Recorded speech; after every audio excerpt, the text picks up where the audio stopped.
Carpenter by trade and natural historian by nature, Melvin Smith lives in the village of Wittersham in Kent, with its elegant windmill and the Sussex border just 3/4 of a mile away. One of Melvin's passions is to collect and restore old tools and rural bygones. When he's not away on a building job, he also crafts fine elm stools, which he makes in the good old-fashioned way.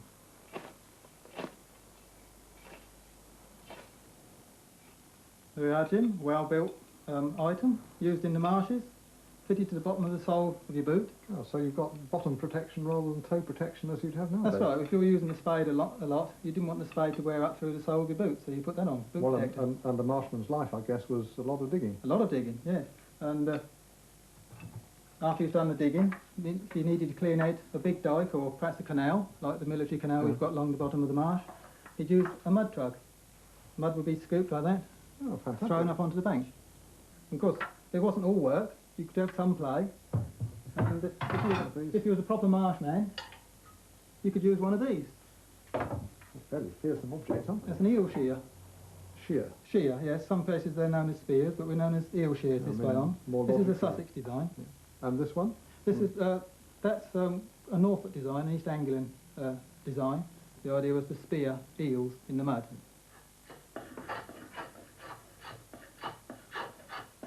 Initially, I was brought up on a small holding. Father and an elderly uncle, who we had living with us then, they both used a lot of hand tools. I've always used tools. I used tools in my job as a carpenter.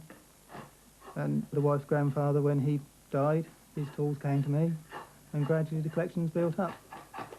Generally, they need restoring. Some need a lot of restoration, others need just perhaps cleaning.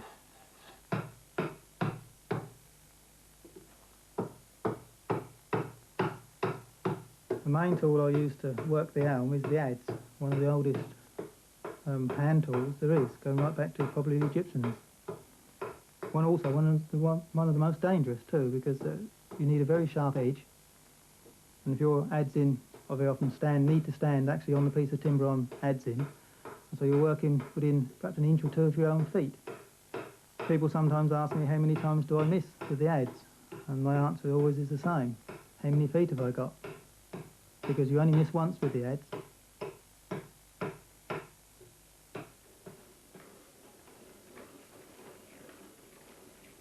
I find there's a very thin line between restoration and replica. How much restoration must you do before it becomes a replica? It's a bit like the story of the carpenter who claimed to have the same hammer all of his working life, and the only repairs needed were 2 new heads and 3 new handles.